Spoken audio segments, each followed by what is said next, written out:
Мен Әбдір Інжумаржан Шығанақ орта мектебінің 10-шы А сынып оқушысымын.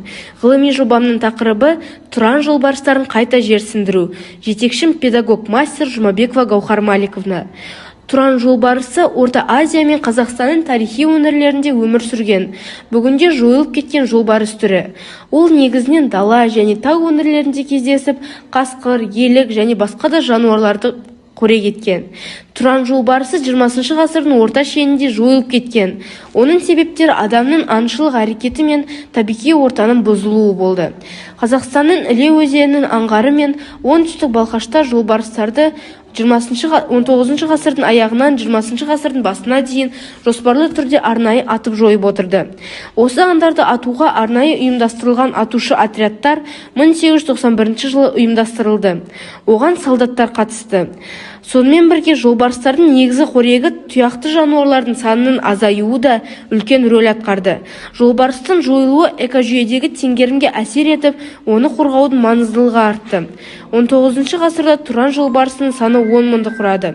Ал 20 ғасырдың екінші жартысында бұл түр мүлдем жойылып кетті. Тұран жолбарысы 1960 жылдардың ортасынан бастап халықаралық табиғат қорғау одағының қызыл кітабының 1 санатында жойылып кеткен түр деп енгізілді. Жолақты жыртқышты қайтаруға болады ма? Сол Каспий жолбарысы әрине қайтып келмейді. Бірақ ғалымдар бұл кіші түрдің генетикалық тұрғыдан Амур жолбарыстармен бірдей екенін дәлелдеді. Бұл жойылып кеткен популяцияны қалпына келтіруді қарастыруға мүмкіндік береді. Ресейдің дүниежүзілік жабайы табиғат қоры бұл жобаның бастамашысы болды. Ресейдің қиыр шығысынан Амур жолбарыстарын қолдана отырып, Орталық Азиядағы жолбарыстарды реинтродукциялау идеясы 10 жыл бойы талқыланды. Қазақстан үкіметі жобаны 2010 жылы қолдады. Бірақ бағдарламаны бастау үшін жыртқыштардың қайтып оралу орындарын анықтау және әртүрлі сценарийлерде реинтродукцияның ықтимал нәтижелерін зерттеу үшін ғылыми тәжірибе қажет болды. Бұл жұмыс 10 жылға жуық уақытта алды. Ақыры 2017 жылдың қыркүйегінде Қазақстан үкіметі арасында Орталық Азияда жолбарысты қалпына келтіру бағдарламасы жүзеге асыру туралы меморандумға қол қойылды.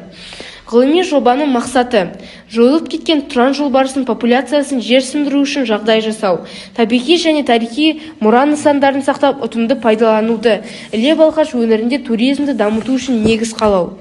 Ғылыми жобадан күтілетін нәтижелер: көшет материалдарды өсіруге арналған 2 база негізінде мақсатты тұрақты орман тәлім бағын құру, Іле өзенінің гидрологиялық режимін жақсарту, тұяқты жануарларды тарихи мекендеу жерлеріне әкелу, жергілікті қоғамдастық негізінде экологиялық туризмді дамыту жолдарымен Іле-Балқаш табиғи резерватының потенциалын нығайту. Жолбарыстың Тұран түршесінің табиғи таралу аумағында қайта қалпына келтіру үшін қандай мүмкіндіктер бар? Тұран жолбарысының табиғи тарау аумағында олардың жиі қоныс ауыстыратын ескеріп, қолайлы жер есебіндегі аумақтар қарастырылды. Олар сақталып қалған немесе жолбарыстың мекендеуінде қолайлы қалпына келтіруге болатын суы бар жерлер. Қазіргі кезде тұяқты жануарлардың тұрақты популяциясы бар немесе қажетті тұяқтыларды қайта қалпына келтіруге болатын жерлер. Халық аз тұратын және антропогенді факторлардың өте төмен әсері бар жерлер. Жоғарғы деңгейдегі қорғау шаралары бар. Соның ішінде ерекше қорғалатын табиғи аймақтың бір үлесі бар, немесе келешекте ерекше қорғалатын табиғи аймақты ашу жоспары бар жерлер. Орталық Азияда жолбарысты Амур жолбарысын пайдаланумен жерсіндіру идеясы соңғы 10 жыл бойы талқылануда. Қазақстан үкіметі осы мақсатты 2017 жылы қолдады. Біріккен ұлттар ұйымының даму бағдарламасының қолдауымен 2018 жылдың 27 маусымында Тұран жолбарысын жерсіндіру негізі мен сирек жыртқыштың популяциясын қалпына келтіру үшін айтарлықтай қолайлы аумақ ретінде Іле-Балқаш мемлекеттік табиғи резерват республикалық мемлекеттік мекемесі құрылды. Тұран жолбарысын қазақ жеріне қайта жерсіндіру ісі 2026 жыл басталады. Мұндай жоспар Самарқандта өтіп жатқан жабайы жануар түрін сақтау жөніндегі халықаралық конвенция отырысында айтылды. Соған сай қазақ жерінде 2026 жылы табиғаты жағынан ұқсас саналатын Амур тектес жыртқышы әкелу көзделіп отыр. Оның тұқымы біздің өлкеге әбден жерсінген соң Тұран жолбарысына айналады. Ел үкіметі осы жыртқышқа арналған экожүйені қалыптастыру бойынша Біріккен ұлттар ұйымының даму бағдарламасын гранттық келісім жасады. Оның аясында Тұран жолбарыстарын қоректік базасын құру ісі басталды. Алтын Емел ұлттық паркінен Іле-Балқаш резерватына 60 құлан әкелінді.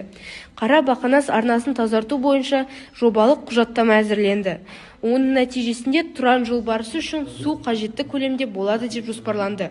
Ғылыми жоба бойынша ұсыныстарым: сафари парк ұйымын құру, Қызыл кітапқа енген жануарларды көбейту, сақтау шараларына көбірек қаржы бөлу.